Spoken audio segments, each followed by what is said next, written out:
என் பெயர் முகமது ஷுவைப். நான் சைதாப்பேட்டையிலிருந்து வருகிறேன். என் கேள்வி என்னவென்றால், கம்ப்யூட்டர் கேம் விளையாடலாமா? சகோதர சகோதரிகளே, விளையாட்டை இஸ்லாம் இரண்டாக பிரித்திருக்கிறது. ஒன்று ஹலால், ஹராம். அது உங்களுக்கு தெரியும், சொல்ல வேண்டிய தேவையில்லை. பொதுவாக நாம் சமூகத்தில் விளையாட்டை நாம் எப்படி பிரிச்சிருக்கிறோம் அப்படின்னா, இன்டோர் கேம், அவுட்டோர் கேம். இப்போ உதாரணமாக அவுட்டோர் கேம்னா குதிரை ஏற்றம், வாழ்வீச்சு, இதெல்லாம் சொல்கிறோமா இல்லையா? இதெல்லாம் நபிகள் நாயம் ஸல்லல்லாஹு அலைஹி வஸல்லம் இவற்றையெல்லாம் ஊக்குவித்திருக்கிறார்கள், செய்யப்பட வேண்டும் என்று. இந்த அவுட்டோர் கேமில் தான் இந்த கிரிக்கெட்டு, ஃபுட்பால் இதெல்லாம் வரும். அப்புறம் ரெண்டாவதாக இண்டோர் கேம். அந்த இண்டோர் கேமை பற்றி தான் சகோதரர் கேட்ட, இந்த கம்ப்யூட்டர் கேம் விளையாடலாமா? இந்த இண்டோர் கேமில் ஒரு நிறைய ஆபத்துக்கள் இருக்கிறது, அபாயங்கள் இருக்கிறது. விளையாட்டின் மூலம் நமக்கு தெரியும், பொதுவாக உடலுக்கும் ஆரோக்கியம் இருக்கிறது, மூளைக்கும் அதில் ஆரோக்கியம் இருக்கிறது. அரபியில் ஒரு பழமொழி சொல்வார்கள், அல் அகுலு சலீம் ஃபில் ஜிஸ்மு சலீம். ஆரோக்கியமான உடம்பில் தான் ஆரோக்கியமான அறிவு இருக்கும் என்று. ஒரு நோஞ்சானா ஒருத்தன் இருக்கிறான், அவன்கிட்ட போய் ஒரு ஐடியா கேட்டு பாருங்கள். ஹாஸ்பிட்டலில் ஒருத்தன் பெட்டில் படுத்து கிடக்கிறான், அவன்கிட்ட போய் ஏதாவது ஒரு ஐடியா கேட்டு பாருங்கள், சரியாக சொல்ல மாட்டான் இல்லையா? எனவே ஆரோக்கியமான உடம்பு யாரிடம் இருக்கிறதோ அவனிடம்தான் ஆரோக்கியமான அறிவு இருக்கும் என்று இஸ்லாம் சொல்லுகிறது. ஆனால் வரம்பு மீறி விடக்கூடாது, அது ரொம்ப முக்கியம். என்ன வரம்புகள் என்பதை நான் சொல்லுகிறேன். பெருமானார் ஸல்லல்லாஹு அலைஹி வஸல்லம் அவர்கள் சொன்னார்கள், இன்னல்லாஹ ஃபரத அலைக்கும் ஃபராயித ஃபலா துலையுஹா வ ஹத்த ஹுதூதன் ஃபலா தஅததுஹா. அல்லாஹ் தஆலா உங்களுக்கு சில கட்டாய கடமைகளை கட்டாயமாக ஆக்கியிருக்கின்றான், அவற்றை வீணாக்கி விடாதீர்கள். சில எல்கைகளை தந்திருக்குகிறான், அவற்றை நீங்கள் மீறி விடாதீர்கள் என்று. எனவே எல்லை மீறக்கூடாது எந்த ஒரு விஷயமாக இருந்தாலும். சரி, இஸ்லாம் ஒரு விளையாட்டிற்கு விதிக்கக்கூடிய நிபந்தனைகள் என்ன? அந்த எந்த ஒரு விளையாட்டாக இருந்தாலும் சரி, முதலில் தொழுகை போன்ற முக்கியமான கட்டாய கடமைகள் தவறக்கூடாது. அந்த விளையாட்டில் இருக்கிற போது தொழுகையோட நேரம் தெரியாமல் விளையாடினா அது எந்த விளையாட்டாக இருந்தாலும் சரி, அது ஹராம், அதை அனுமதிப்பதில்லை. இரண்டாவதாக, அதில் சூது இருக்கக்கூடாது. சூது தெரியும் இல்லையா உங்களுக்கு? சூது இருக்கக்கூடாது. மூன்றாவதாக, நாவை பேண வேண்டும். அதில் கூச்சல், கெட்ட வார்த்தை பேசுகிறது, அதில் தெரியும் உங்களுக்கு, மோசமான வார்த்தைகளை இந்த மாதிரி விளையாட்டாக இருந்தால் அதை இஸ்லாம் ஒரு நாளும் அனுமதிப்பதில்லை. அதே போல் நான்காவதாக, மிதமிஞ்சி செல்லக்கூடாது. இப்போ இஸ்லாம் மிதமிஞ்சி போன இபாதத்துக்களை கூட அனுமதிப்பதில்லை, தெரியுமா உங்களுக்கு? இப்போ உதாரணமாக, ஒரு ஆள் புதுசாக தொழ வர்றாரு. ஒரு நாள் 5 வேளை தொழுக, முன் சுன்னத்து, பின் சுன்னத்து, வித்ரு வாஜிபு, தஹஜ்ஜத்து எல்லாம் தொழுறாருன்னு வச்சுங்க. இமாம் கஸ்ஸாலி என்ன சொல்கிறாங்க தெரியுமா? தொழ விடாமல் அவரை தடுங்க, முதல்ல தொழக்கூடாது, ஃபர்தை மட்டும் தொழ வைங்க. ஏன்னு தெரியுமா? கடைசியில் என்ன ஆகும்? ஒரு 45 ரக்காத் ஒரு நாள் உதாரணத்துக்கு தொழுறாருன்னு வச்சிங்க. ஒரு வாரம் தொழுவான், ஒரு மாதம் தொழுவான், கடைசியில் ஃபர்தும் இல்லாமல் போய்விடும். அப்படி தான் நடக்கும் இல்லையா? எனவே இபாதத்தில் கூட இஸ்லாம் மிதமிஞ்சி செல்வதை தடுக்கிறது. எனவே இந்த விளையாட்டில் மிதமிஞ்சி செல்வதை இஸ்லாம் தடுக்குகிறது. எனவே அது ஒரு நிபந்தனையாக இருக்க வேண்டும். வீணானதாக இருக்கக்கூடாது, பயனற்றதாக இருக்கக்கூடாது. ஒன்று புத்திக்காவது அது பயனுள்ளதாக இருக்க வேண்டும், அல்லது உடலுக்காவது அது பிரயோஜனம் தரக்கூடியதாக இருக்க வேண்டும். எனவே கம்ப்யூட்டர் கேமை பொறுத்தவரையிலும் நான் சொன்ன இந்த கண்டிஷன்ஸ், இந்த நிபந்தனைகள் இருக்கு இல்லையா, இந்த நிபந்தனைகளுக்கு உட்பட்டு இது விளையாடுவது கூடும். கண்ணியத்திற்குரிய சகோதர சகோதரிகளை, ஒன்றை நாம் நன்றாக ஞாபகத்தில் வைத்துக்கொள்ள வேண்டும். என்னவென்று சொன்னால், இஸ்லாம் ஒருபொழுதும் மனிதர்களை இப்படி மலக்குமார்களை போன்று தான் நீங்கள் வாழ வேண்டும் என்று சொல்லவில்லை. அதை நன்றாக ஞாபகம் வைத்துக் கொள்ளுங்கள். உதாரணமாக, மனிதன் ஒரு முஸ்லீம் பேசுகின்ற பேச்செல்லாம் திக்ராக இருக்க வேண்டும், அவன் காதால் கேட்குகின்றதெல்லாம் குரானாகத்தான் இருக்க வேண்டும், அவனுடைய மௌனம் எல்லாம் இறை சிந்தனையாகத்தான் இருக்க வேண்டும், ஓய்வு நேரம் எல்லாம் பள்ளிவாசல் தான், இப்படி எங்கும் இஸ்லாம் சொல்லவில்லை. புரியுதுங்களா? எனவே இஸ்லாம் சாதாரணமாக நீங்கள் மனிதர்களாக இருங்கள், அனுமதி கொடுக்கப்பட்ட அந்த நிபந்தனைகளுக்கு உட்பட்டு நீங்கள் என்ன வேண்டுமென்றாலும் செய்து கொள்ளுங்கள். ஆனால் ஒன்றை நான் நன்றாக ஞாபகத்தில் வைத்துக்கொள்ள வேண்டும். இமாம் ஹசனுல் பன்னா ரஹ்மஹுல்லா என்று சொல்லப்படக்கூடிய மாபெரும் மேதை சொல்கிறார்கள், வீணான காரியங்களில் ஈடுபடுவதற்கிறதே அது எப்படி மாறிவிடும் தெரியுமா? வாஜிபாத்துனா அக்ஸரு மினல் அவுகாத். நம்மிடம் இருக்கின்ற நேரங்களை விட நாம் செய்ய வேண்டிய கடமைகள் அதிகம். நாம் எவ்வளவோ கடமைகள் செய்ய வேண்டி இருக்கிறது, நம்மிடம் நேரம் இல்லை, அதற்குண்டான நேரம். கம்ப்யூட்டர் கேம் விளையாடுறதுக்கெல்லாம் அதுக்கு நேரம் இருக்குதா? யோசித்து பாருங்கள். இஸ்லாம் தடை செய்யவில்லை, ஆனால் வீணானதாக மாறிவிடக்கூடாது.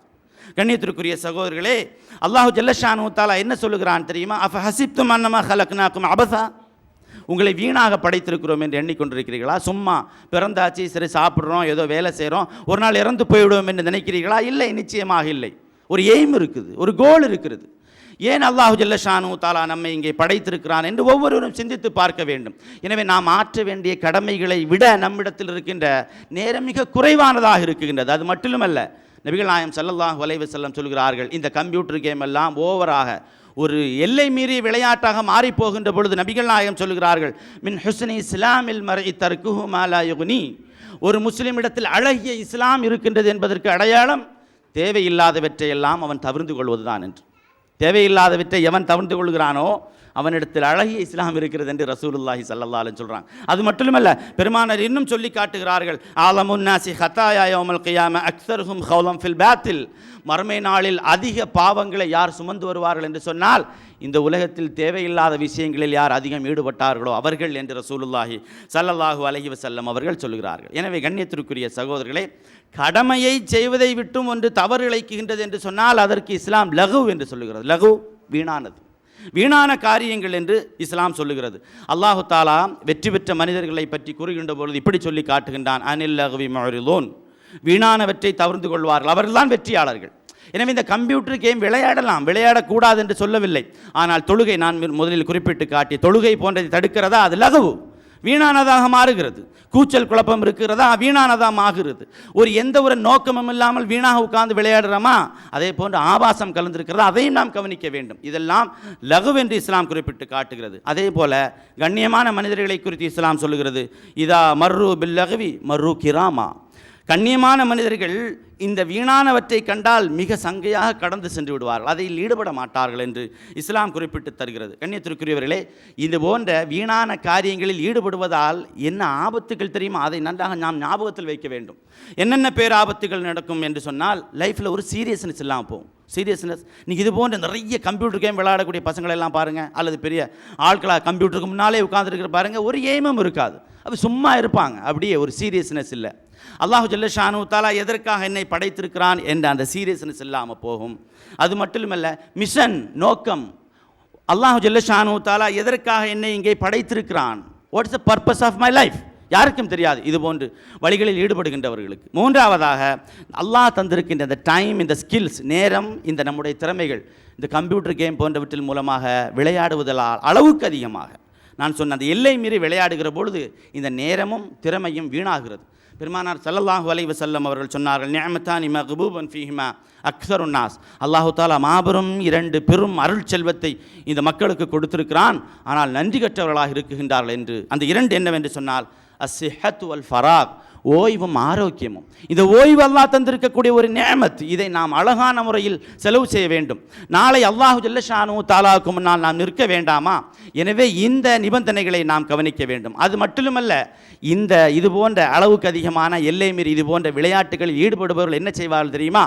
இன்னொரு பேராபத்து, அடுத்தவனையும் தூண்டுவான், வாடா விளையாட போகலாம் அப்படின்னு சொல்லிட்டு, இல்லையா? தொழுகை நேரம் தெரியாது, எதற்காக நான் முஸ்லீமாக இருக்கிறேன் என்று தெரியாது.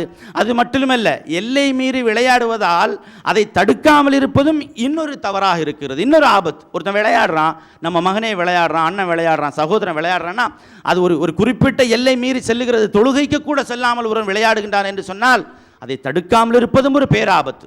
அரபியில் ஒரு பழமொழியை சொல்வார்கள், மன் ஷப்ப அலா ஷையின் ஷாப அலைஹி, எதில் ஒருவன் வளர்கிறானோ அதிலேயே வாலிபனாக மாறுகின்றான். சின்ன வயசுலேயே கம்ப்யூட்டர் கேம் விளையாடி பழகிட்டான், ஓவராக எல்லை மீறி, அவனால் அதை பின்னர் வளர்ந்த பின்பு கூட தடுக்க முடியாது. கண்ணியத்திற்குரியவர்களே, அதே போன்று இந்த போன்ற விளையாட்டுகளை விளையாடுவதற்கு மிக முக்கியமான இன்னொரு நிபந்தனை, ஆபாசம் கலந்ததாக அது இருக்கக்கூடாது. எனவே இதிலிருந்து விடுபடுவதற்கு வழிகளும் இருக்குகின்றது. என்ன?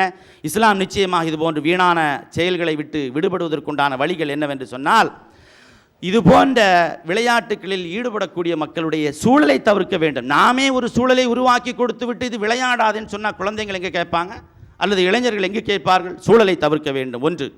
இரண்டாவது, குர்ஆன் சுன்னாவோடு உண்டான நம்முடைய தொடர்பை அதிகரிக்க வேண்டும். அல்லாஹு தாலாவுடைய வசனங்கள், பெருமானார் ஸல்லல்லாஹு அலைஹி வஸல்லம் அவர்களுடைய ஹதீஸுகள், இவையெல்லாம் நாம் சொல்லிக் கொடுக்க வேண்டும். மூன்றாவதாக, நல்ல ரோல் மாடல்களை சொல்லிக் கொடுங்கள். இன்றைய சமூகத்தில் வளர்கின்ற இளைஞர்களுக்கு who is my role model கேட்டு பாருங்கள். உன்னுடைய ரோல் மாடல் யார், முன்மாதிரி யார்? யாருக்கும் தெரியாது. ஒரு நடிகன் நம்முடைய முன்மாதிரியா, அல்லது ஒரு பாடகன் நம்முடைய முன்மாதிரியா, ஒரு விளையாட்டு வீரன் நம்முடைய முன்மாதிரியா? சஹாபாக்களில் பிரபல்யமான சஹாபாக்களை எடுத்து கேட்டு பாருங்கள், தெரியாது. ஏன்? நபிகள் நாயகம் ஸல்லல்லாஹு அலைஹி வஸல்லம் எத்தனை வருடம் நபியாக இருந்தார்கள் என்று கூட தெரியாத முஸ்லிம்கள் இருக்கிறார்கள். ஏன்? ஏனென்று சொன்னால் வீணானவற்றிலேயே தங்களுடைய நேரத்தை செலவு செய்து கொண்டிருக்கின்றார்கள். கண்ணியத்திற்குரியவர்களே, இது மட்டுமல்ல, இது போன்ற விளையாட்டுகளில் ஈடுபடுவதற்கு தவிர்க்கக்கூடிய இன்னொரு முக்கியமான விஷயம்தான் செல்ஃப் அசஸ்மெண்ட், முஹாசபா, சுய விசாரணை. கேட்டு பாருங்கள், நான் ஏன் இந்த உலகத்தில் படைக்கப்பட்டிருக்கிறேன், அதுவும் முக்கியமாக நான் ஏன் முஸ்லீமாக இருக்கிறேன் என்று கேட்டு பாருங்கள். நான் இன்று என்ன செய்திருக்கிறேன், வாட் ஐ டிட் டுடே, இன்று நான் என்ன செய்திருக்கிறேன். Is Allah is happy with me, Allah இன்று என்னோட சந்தோஷமாக இருக்கிறானா, நான் என்ற செய்த செயலுக்காக நான் இப்படி கம்ப்யூட்டர் கேம் விளையாடிட்டு இருக்கிறேனே, இது சரிதானா, அல்லாஹு தாலாவுக்கு இது பிடிக்குமா என்று கேட்டு பாருங்கள். எனவே இது போன்ற சுய விசாரணைகளின் மூலமாக தவிர்த்து கொள்ளலாம். அது மட்டுமல்ல, அல்லாஹ்விடத்தில் துவா, பிரார்த்தனை, யா அல்லாஹ் வீணான காரியங்களில் என்னை ஈடுபட வைக்காதே என்ற துவாவின் மூலமாகவும் ஈடுபட முடியும். எனவே இறுதியாக நாம் என்ன சொல்ல வருகிறோம் என்று சொன்னால், கேம் என்பது அது ஹராம் அல்ல, கேமே ஹராம் அல்ல. ஆனால் அதை நாம் எவ்வாறு பயன்படுத்துகிறோம் என்ற முறையில் தான் அது ஹராமாக மாறுகிறது. எனவே தொழுகை போன்ற முக்கியமான செயல்களை விட்டும் அது தடுக்கிறது என்று சொன்னால், அது கம்ப்யூட்டர் கேமாக இருந்தால் மட்டுமல்ல, எந்த ஒரு கேமாக இருந்தாலும் அது ஹராமாக மாறுகிறது. கட்டுப்பாட்டுக்குள் வைக்க முடியுமா, விளையாடுங்கள். நிச்சயமாக கட்டுப்பாட்டுக்குள் வைக்க முடியும் என்று சொன்னால் விளையாடலாம். எல்லை மீறி சென்றால் அது ஹராம். கண்ணியத்திற்குரியவர்களே, ஒரு ஹலால் கூட எல்லை மீறி செல்லுகின்ற பொழுது ஹராமாக மாறும், தெரியுமா? உதாரணமாக, தூக்கம் என்பது ஹலால், ஆனால் ஃபஜ்ரு தொழாமல் தூங்கிட்டு அந்த தூக்கம் என்னவா மாறுது, ஹராம். சரிதானுங்களா? ஹலாலான ஒன்று அடிப்படையான ஒன்றை செய்ய மறந்து செய்கின்ற பொழுது ஹராமாக மாறுகிறது. பிஸ்னஸும் அப்படித்தான். பிஸ்னஸ் என்பது ஹலால் அடிப்படையிலேயே, அல்லாஹ் ஆகமாக்கி இருக்கக்கூடிய ஒன்று. ஆனால் அதுக்காக வேண்டி ஜும்மாவோட, இதுதான் ஷைத்தானுடைய வேலை. ஜும்மாவோட நேரத்தில் தான் நிறைய பிஸ்னஸ் நடக்கும். பாருங்களேன், இக்காமத்து கொடுக்குற நேரம் வரை இங்கே கடை பூட்டாமல் வச்சுருப்பாங்க. எனவே அந்த பிஸ்னஸ் ஹராம் அல்லாஹு தாலா சொல்லுகிறான். புரியுதுங்களா? எனவே எல்லை மீறி செல்லுகின்ற பொழுது எந்த ஒரு ஹலாலும் ஹராமாக மாறுகிறது. கம்ப்யூட்டர் கேமையும் நாம் அந்த லிஸ்ட்டில் தான் கொண்டு வர வேண்டும்.